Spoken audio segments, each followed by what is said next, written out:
Hey guys, welcome back. This is another look at Borderlands The Presequel. Once again, I am Mitchell. I am James. I'm Anthony. I'm Steven. This is Phil. And this time we're gonna be taking a look at Nisha. Nisha. So this is another character that is part of Borderlands 2. She's the sheriff of... Yeah, in Borderlands 2, she was the sheriff of Lynchwood. Lynchwood, that's it. The optional Western-themed kind of town. And because we were making a game that's like about hanging out with Handsome Jack and being his bro, and she was dating Handsome Jack in Borderlands 2, we thought, oh, she'd be a cool playable character for the pre-sequel. So. Cool. So let's do the usual thing, go over the skill tree here. I'm going to try to not have Anthony tell me that I have 8 points remaining. So let's start with Law and Order. What's this all about? Let's start with her action skill. All right, let's start with their action skill, yeah. That's the coolest thing. So Nisha's action skill is Showdown, which is basically her badass gunslinger mode. So for a few seconds, she will automatically aim at enemies and get all of these awesome bonuses to everything gun related. So basically for that brief period, you can just kill a whole ton of enemies and real awesome Western style shootout. Awesome. Yeah. Holding LT and flicking. Okay. Yeah, so that means when you go into iron sights, you can flick between targets as it locks onto them. Right. Okay. So Law and Order. Yeah, so Law and Order is sort of a semi-defensively themed tree. Sort of, she gets stronger as she takes damage. She builds up these order stacks, and then those order stacks give her sort of various bonuses to her melee attack and gun damage and stuff like that. And it also has some nice close combat upgrades where her weapon is a whip, so the whip is quite unique and it has sort of longer range, and she's got some cool modifications to that she can unlock with this tree. Cool. And Fan the Hammer?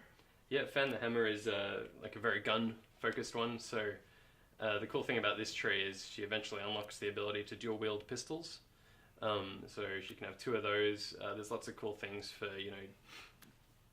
firing really quickly, bonuses up at short range, high mobility, so your real run-and-gun sort of gunslinger type of skill tree. Okay, and finally, the Riflewoman. Riflewoman, sort of as the name implies, is heavily rifle-based, so assault rifles, sniper rifles, stuff like that, but not necessarily sniping. It's got actual bonuses for when you're firing from the hip, so you sort of want to get up close, you can run and shoot, and you also get some nice bonuses to Showdown in this skill tree. Particularly the Capstone unlocks this nice ability where during Showdown all your bullets will ricochet, and anyone that is hit by bullets during Showdown will then explode at the end of it. So as you can see there, she puts a bomb in every bad guy. So at the end of Showdown, she pulls out her little detonator and sets them off. And okay, that sounds like the winner. It's kind of cool. Oh, careful, you want to make sure you can make it to the bottom, Mitch. Oh, God. You got me having panic attacks over here. Okay. There we go. We're good. That's like the first thing I do whenever I start a character in Borderlands or Borderlands 2 so far is I make sure that I get through one of the tiers. And then I mess around with everything else. Yeah, it's a cool thing about the way the characters are built that you can specialize and just want to focus on that one thing, or you can generalize and still have a really good time of getting like the mid-tier skills for each tree. If he was to go with the skill tree where it has the dual-wielding pistols, is that like the super best way to do the slow-mo with the, what's it called? With the Showdown? Yeah. Does that work really well with slow-mo? That skill tree has some cool buffs to Showdown as well. For example, there's a skill that Showdown gets longer for every kill during Showdown you get, so you can sort of chain it together. Which skill tree is that? That's in Fan the Hammer, but it's pretty early up, so you can pick that up for any skill tree, really. So you were asking us earlier before we started recording about Easter eggs. If you check the name of the laser gun that you have equipped, you can tell me what that's a reference to. Yeah. Hola. So yeah, that was her pulling out a thing to detonate. I didn't really. Well, yeah, the dude was just so super dead that she didn't have anything to pull out. So which one was it? So it's the legendary laser you've got equipped. This so one. if you hit back and go to your inventory, and yeah, this one. ZX1. And it's one letter off from being litigious. And the flavor text as well.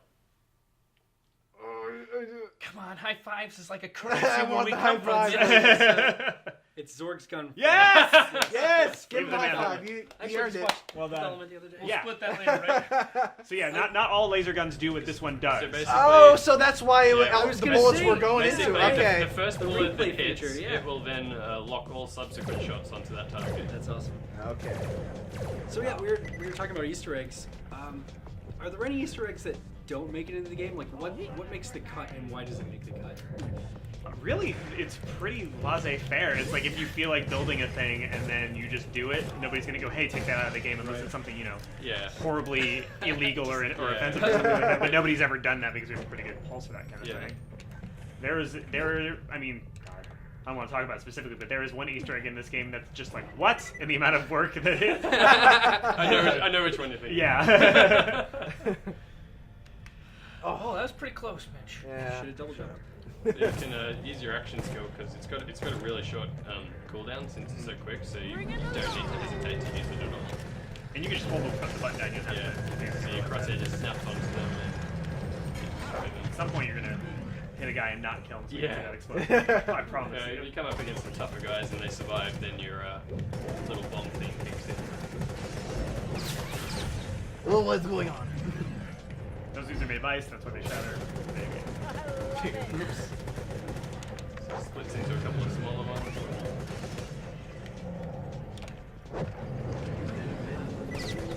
So when we started this game, I say we like When our eyes were full of stars.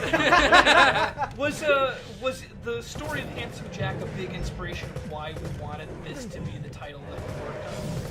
Yeah, I mean, it was basically a thing of like we knew we wanted to make another Borderlands game, but we sort of wanted to keep the scope manageable and reasonable. So like, we added a bunch of really cool stuff with these new features, but it's not this, insane, crazy Borderlands 3 type thing. That's why it's not called Borderlands 3.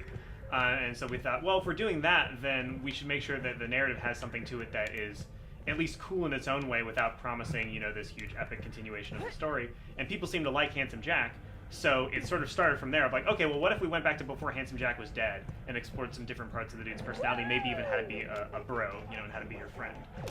And then everything sort of followed from there. Like, okay, what playable characters can hang out with him? Well, I guess maybe people that were bosses in Borderlands 2, that might be kind of fun. And all that kind of stuff.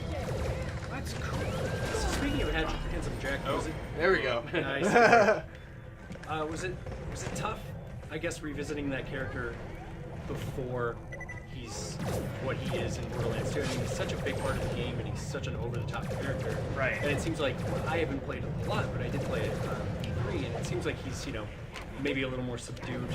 Than The majority of the game was actually written by two Australian writers, Maurice Suckling and Merrick Walton, and it was cool to have them on board because they naturally gave Handsome Jack a different tone because they were sort of coming to it fresh and sort of seeing this dude without any of the baggage that I sort of brought from having read Borderlands 2.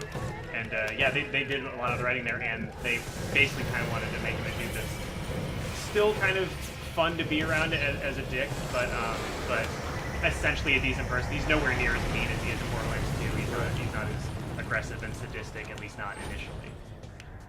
I have a lot of friends that are kind of like that, and I'm worried they're going to end up like Borderlands 2 Handsome Jack. Yeah, a lot of friends. A couple. I got a friend, but if I say just one, then they'll know. Yeah, they'll know exactly what it is. Yeah. But yeah. And I hate to even bring this up. My boss would be mad if I didn't. He said he wanted to hear it. I know it's soon. But what are the DLC plans for Borderlands The Presequel? I have no idea. Yeah, I mean, given that Borderlands 2 has got some of the greatest post-release content probably on the market, like everybody loves it, and Oh my god, things are really intense right now. I'm sorry, Phil. I guess if you can talk about it without necessarily revealing anything,